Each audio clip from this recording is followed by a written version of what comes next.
Good afternoon, everyone. It's Kirsten here for a Thursday Spa Business Break, and we are in the COVID editions for sure. So wondering how you are doing, dear spa owner. Today I'm feeling a little, I'm going to be honest, I'm feeling a little low energy. And as those kinds of days come, I'm just rolling with them. So I know I've been telling you to do the same thing, so I'm taking my own with So I had a little bit of a soft start today on my day, and I actually watched what's called a town hall meeting with the Canadian ABA. Allied Beauty Association. Now in Canada, as far as estheticians and hairstylists, we don't have any kind of governing bodies. And so there are very few associations that are available for us to kind of have this kind of collective support. Now the ABA in Canada is primarily salons. And the town hall webinar that I was at this morning, it was primarily salon owners, but the information that I was looking for was for all of us. And that information had to do with kind of government subsidies, government initiatives, loans that they're starting to roll out, and just being clear about what's available and what the rules are. And I know for you, for those of you in the States, hey, Rebecca, you're in the same boat. So our governments are rolling out these initiatives, but they're rolling out the ideas and then kind of dripping out the details. So it's all very, very frustrating. It's very stressful when it seems like there's an opportunity for bridge loans and wage subsidies, but yet there's not enough information to actually make strong decisions for you and your business. So today I wanted to share a little bit about what I heard at the ABA meeting. And of course, this is going to be different for US spas, but I think in general, what I want to talk to you about specifically today was some of the opportunities we can take in the spa industry while our businesses are closed for personal services. So in particular, I want to talk about retail sales, gift card sales, and virtual appointments, because we have in a crisis, there's a business crisis curve. And I got this curve from Mike Michalowicz, who wrote Profit First. He's got a new book coming out in April. I've pre-ordered it. It's called Fix This Next. And I watched a webinar that he put on to launch, help create buzz for that book. But he was sharing this particular crisis curve. And I felt like, actually I want to share it with you. I'm just going to grab it. Hold on 2 seconds. Here we go. I wanted to share it with you because I feel it's really important. It's a good visual for you to understand kind of where you are mentally with your business and how it fits in with what's happening in the world. Now, this is going to be backwards because it's on a Facebook Live, but this is called the Business Crisis Trend.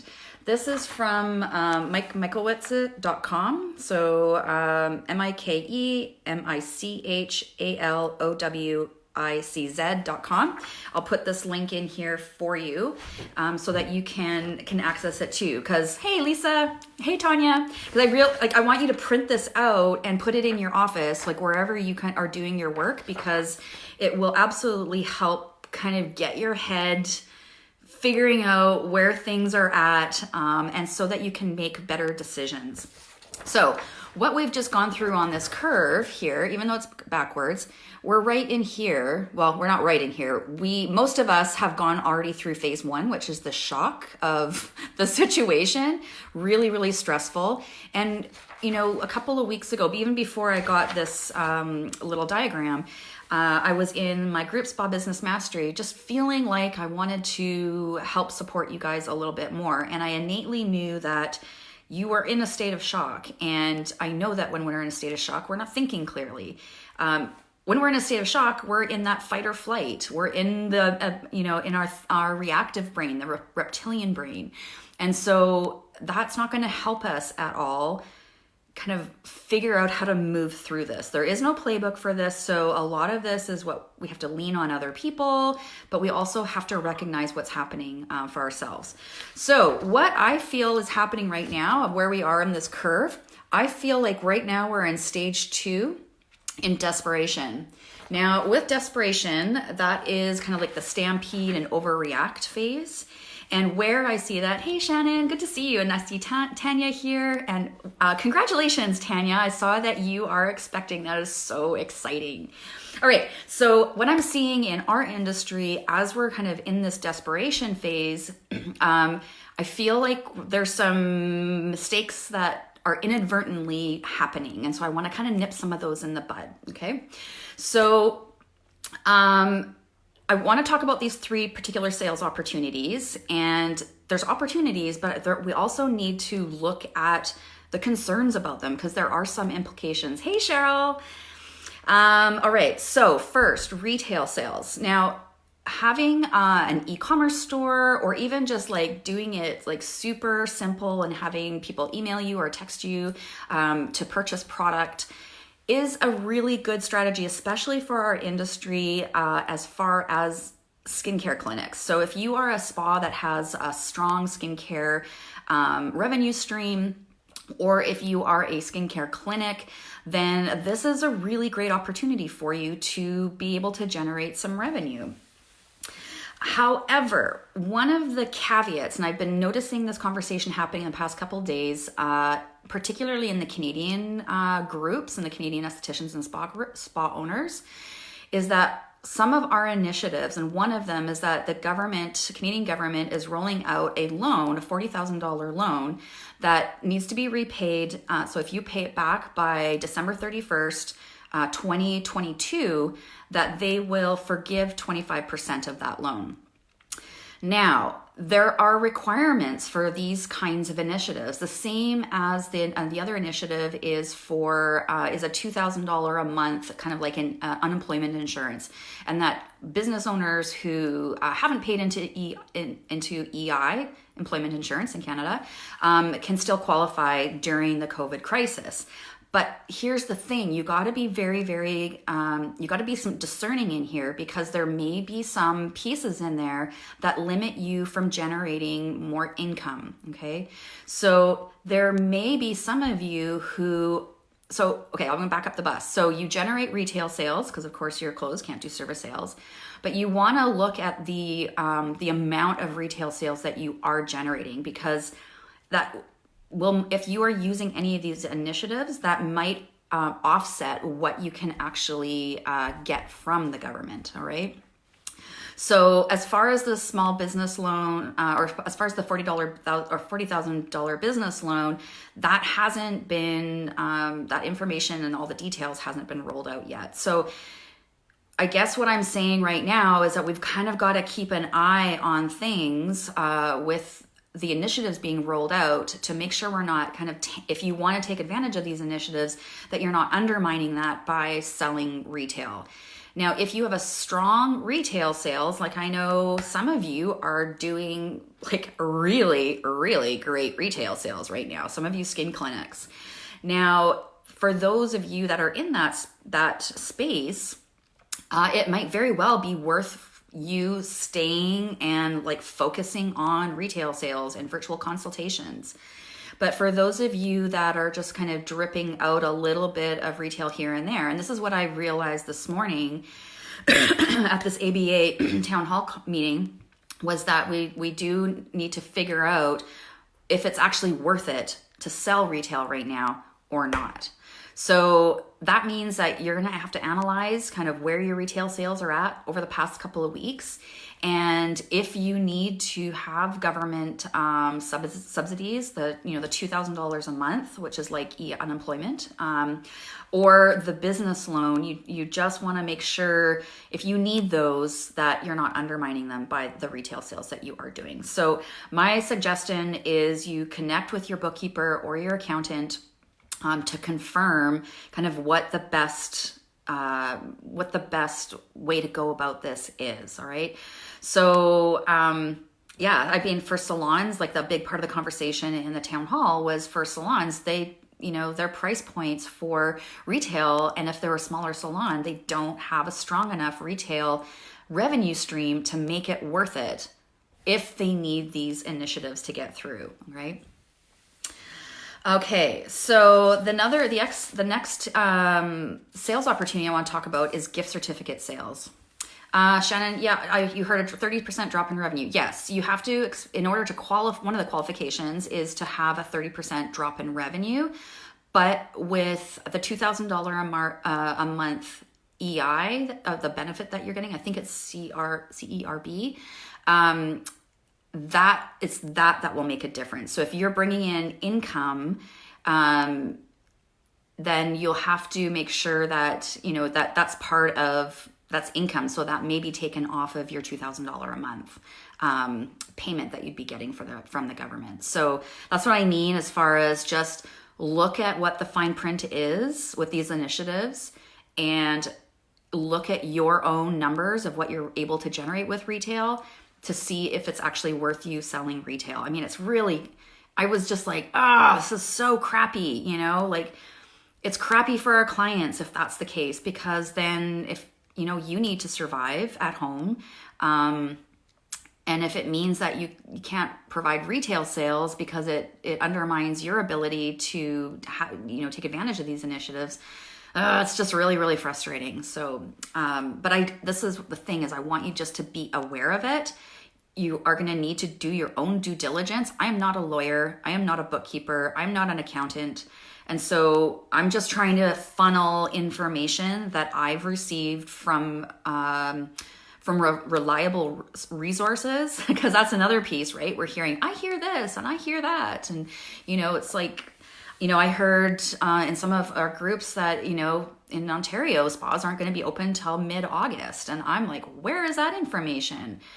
My husband works in emergency management and in BC, and he's like, it's too far to be able to actually say that, because we're kind of in these 2-week increments of, 2 weeks ago, people who were exposed are going to be showing symptoms.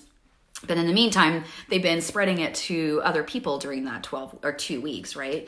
So we're kind of in this 2-week kind of lineup where, they have information, but it's really just guesstimates. So right now in Canada and BC particularly, we've been really, really good. Our provincial government's been very good at staying on, communicating with all of us. They had us social distancing, physical distancing right away. And right now there's a lot of kind of peer pressure because so many people have adopted physical distancing that it's putting pressure on the people who aren't doing that. But I know that as far as that physical distancing, they know that not everybody's going to comply. So even if 80% comply, then we are able to flatten the curve. All right, let's talk about gift certificate sales. Now, gift certificate sales are what I'm seeing, and not just in the spa industry, but I'm seeing this for restaurants and gyms and all sorts of service-based industries and small businesses to buy a gift certificate now to support us during our closure. This is problematic in the fact that you need the cash now to survive. So you use that, if you're using that gift certificate money, then that means that down the road when you do open and have to service those gift certificates, then you're going to be in a cash crunch at that point. So if you want to use that as a tactic, please, please, please know that it is literally like bridge financing. Very short-term financing for you. It's just getting you to survive until you can open, and then you are going to have to deal with a cash flow problem when you open. So it's not solving any problems other than just kind of getting you through the next couple of months. So if you are aware that you will have to deal with the cash flow crunch when you do open, that's your prerogative. Now, the other piece about gift certificate sales is that Tanya said, you've always been educated gift certificate sales should not be used until the gift certificate is actually used.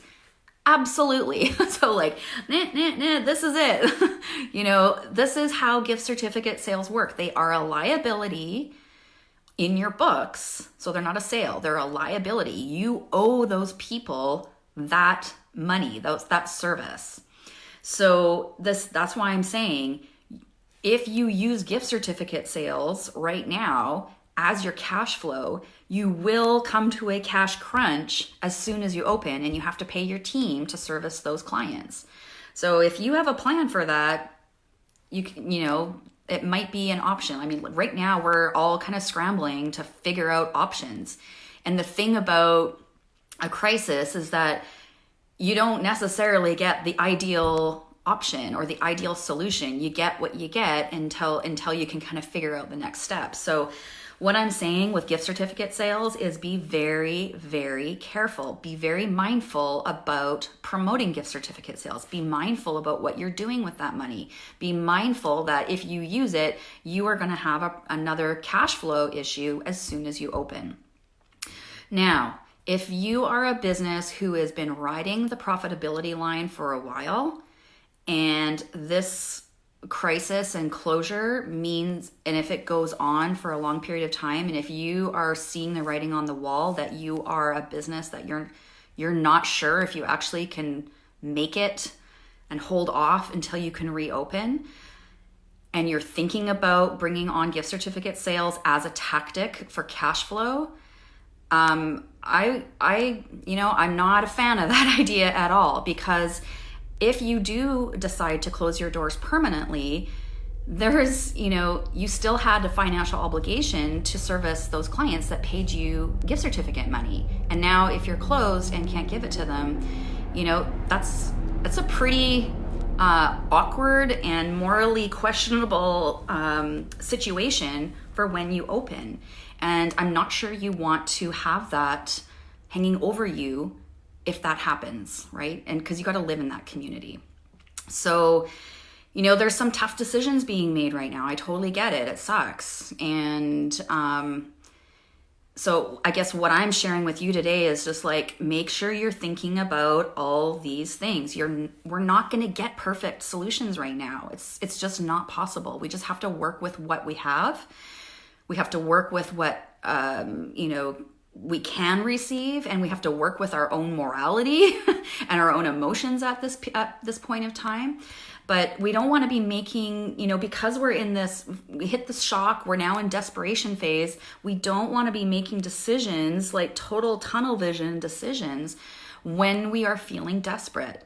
Because let's look at this chart again. Okay. For those of you that are just joining on, this is called the business crisis trend. So we've got shock that happened a couple of weeks ago, and right now we're in phase 2 of desperation.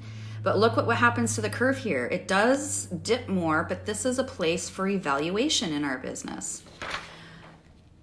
But the evaluation is about, and what he has here is that it's consideration or stagnation. So I'm urging you to be very, very considerate about the decisions that you're making right now. And it's really hard because we don't, as far as government initiatives, we don't have all the information because they haven't given it to us yet, okay? So I guess for the most part, what I'm saying is just like, be really, really careful about what you're doing right now, okay? All right, let's talk about virtual appointments. I am totally thrilled to see that many of you are getting online more, doing more Facebook Lives, being more visible in your social media. And I'm also seeing, especially our skin therapists starting to do virtual consultations, which I think is awesome. I think this has been overdue in our industry. Our industry is kind of not been quick to adopt digital online kind of services. So here we are being forced to. Tanya, I'm going to come back to yours in a second. Now, I'm seeing some red flags though in the virtual consultation. So I'd like to pull out the emoji with the caution symbol on it, like whoop, whoop, caution, caution. We are at a place, virtual consultations are becoming a total thing, which is awesome. However, I am seeing a lot of free virtual consultations happening. Free. I'm also actually seeing a lot of free courses. But what's happening is we're kind of getting this dump of free stuff onto the market digitally. And A, it's noisy right now for free stuff.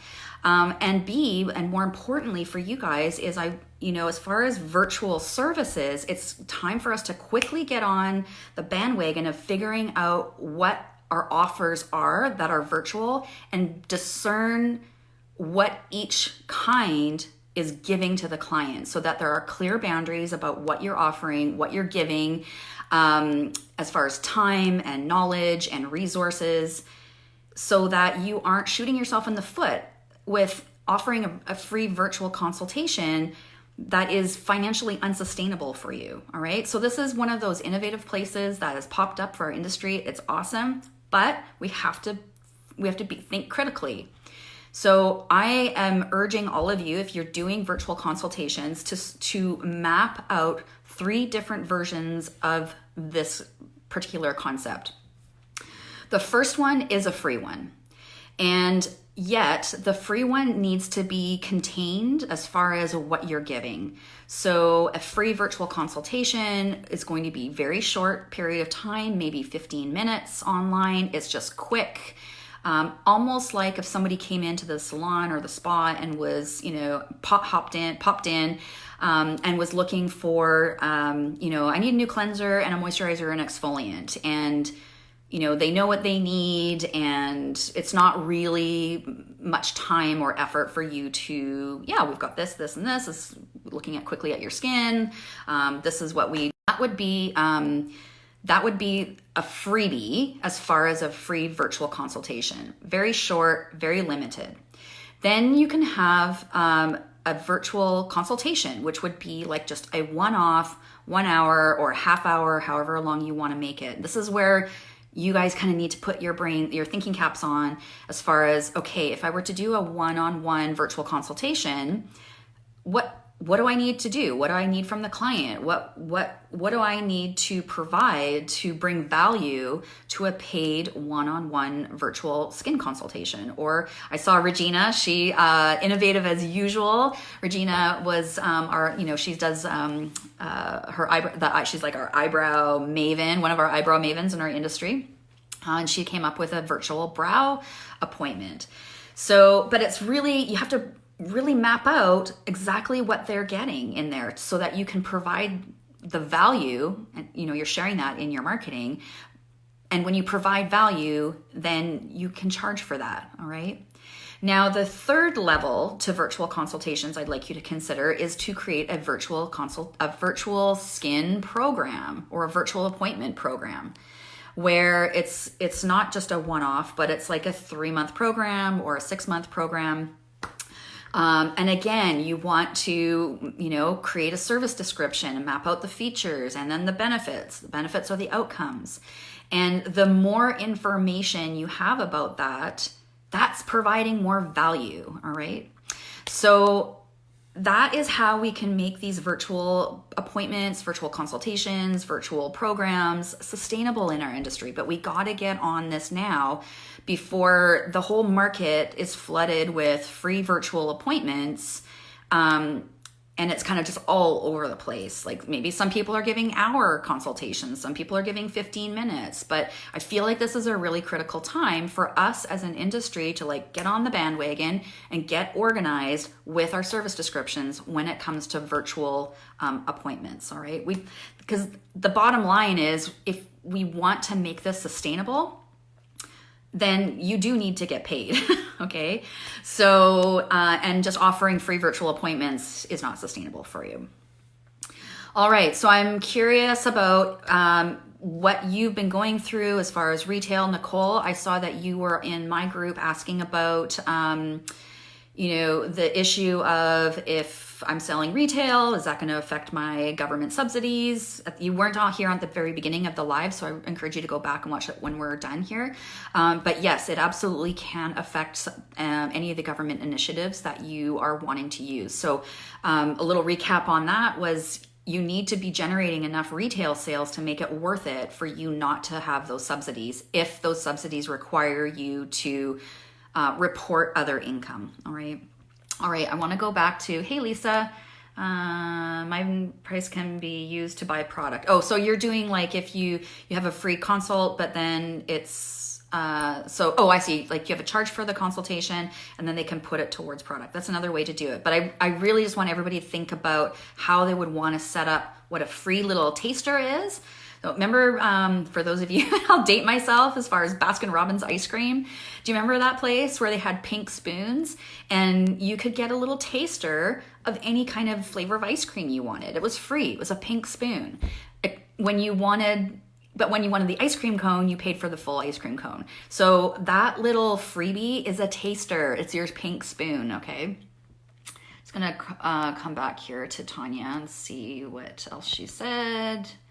Tanya's saying, I don't recommend GC sales right now unless it's for a gift, another party. Yeah. So that's the whole point of having online gift certificates, is for people, to make it easy for people to buy gifts so they don't have to come into the spa. So I would still be recommending gift certificates, like Mother's Day's coming up, graduation's coming up, people can't go out shopping. So that is where it's appropriate to sell gift certificates, not to like do a full call out, support me, buy gift certificates, blah, blah, blah. That's where it really gets problematic.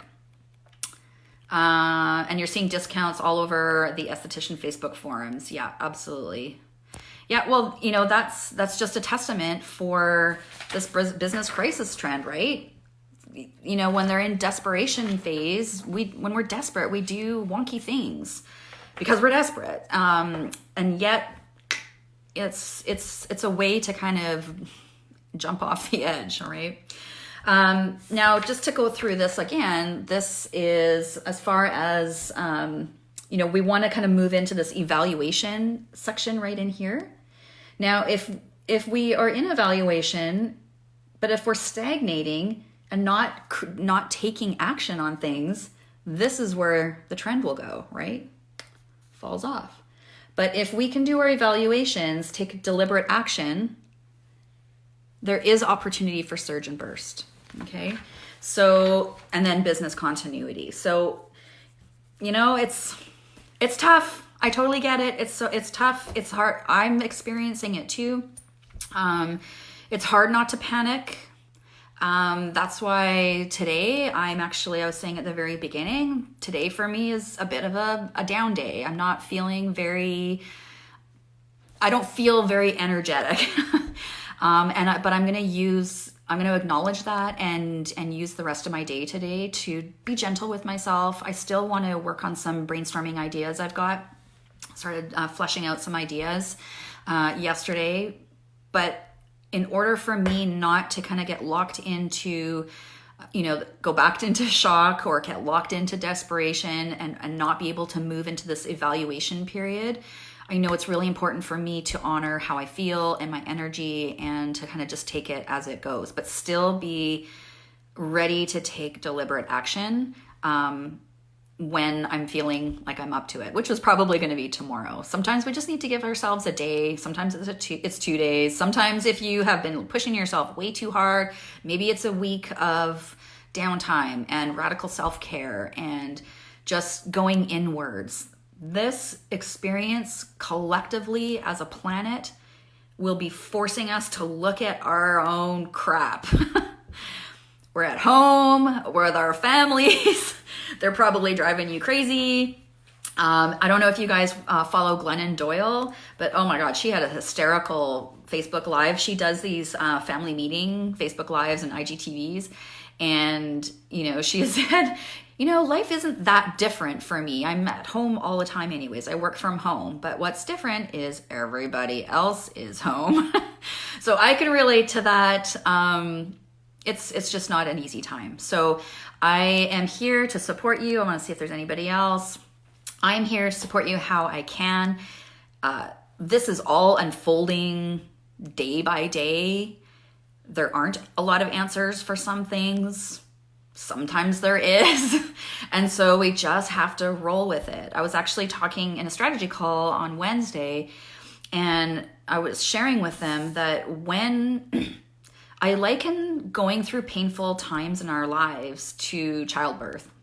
And for those of you that haven't had kids yet, or at all, whatever, but this is the best way that I can describe the process of processing pain, whether it's emotional pain or physical pain. And I learned this when I gave birth because it was freaking painful and I thought I was going to die and I didn't want any drugs, but the only way for me to cope and manage with the pain of contraction, so as a wave came in, was for me to mentally allow it to just wash through me, like flow through me. It hurt like hell, but I didn't fight it. I found when I was in labor, if I kind of clenched up and kind of braced myself for the pain, the contraction hurt way, way more. But when I relaxed my body and just breathed through real, like huge pain, I could tolerate it and get through it. Couldn't move because I was just focusing on moving through the pain. But that's the same kind of thing that I do with emotional pain is through these times is that we just have to let it wash through. Don't brace too hard because it's often, as far as our thinking, that's locks up our thinking. But to let it wash over us when we're feeling it and to let it move through, allow it, and then we can get back into our critical thinking. Laura says, thank you, Kirsten, watching all of your lives. Oh, great. Awesome. Thank you so much. That makes me feel good. Pop down to Amanda. Virtual concerts are a great idea for temporary income. Oops. But that can only be sustained for so long. Oh yeah, absolutely. Virtual consults are not a, long-term, they could be a long-term strategy, but this kind of needs a bridge strategy to get there. So for sure. What else do you say here? Everything is just so up in the air and I have no idea where to go from here. I've been given rent relief for 2 months, thank goodness. But after that, if this continues, who knows what happens? Scary times.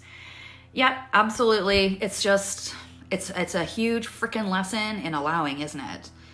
And as business owners, we're usually control freaks. And so allowing is not our shining kind of characteristic, right? Can we all get a yep, for sure.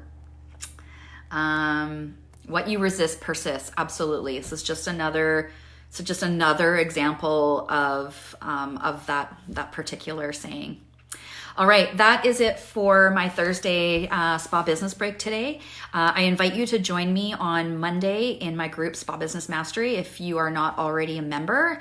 It's for spa owners and whether you have a team or a solo primarily. I don't let any vendors in there because they wreck it. It's just for us to have positive conversations, thought-provoking conversations, a place where we can just share and be honest and be vulnerable. And it's okay to have a crappy day or crappy couple of days. And if that's the case for you, then we want to support you. We're all here for each other, right? But on Monday, I started doing a Monday morning. Well, sometimes it's noon, closer to noon, because my Mondays are usually really busy.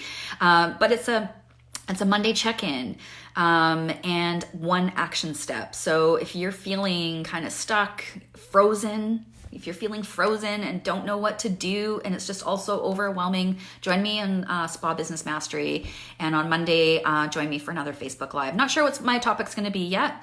I honestly my whole content strategy has gone out the window.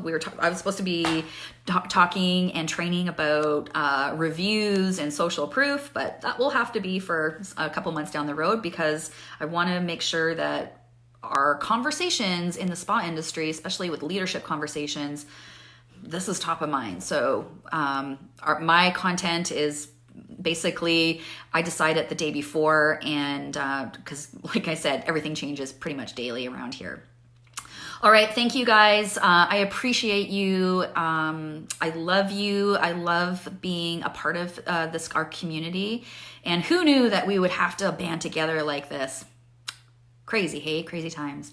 Intuitively run for now. That's important too. Absolutely, Shannon. But sometimes our intuition gets blocked off through fear. And so, Shannon, I know you're doing a lot of personal work right now on vulnerability, and that is helping to open up your own intuition even more. But I also need to recognize that, sometimes when you're in a state of shock and desperation, being vulnerable doesn't feel very safe. However, these are the kind of safe spaces that you can be vulnerable in. If you don't want it to be on the public sphere, then come into Spa Business Mastery and you can share away in there. All right, that's it for me. I'm going to take the rest of the afternoon to have some quiet time and some gentle time for me. And I hope you can do the same for yourself. We'll see you next Thursday or on Monday if you want to join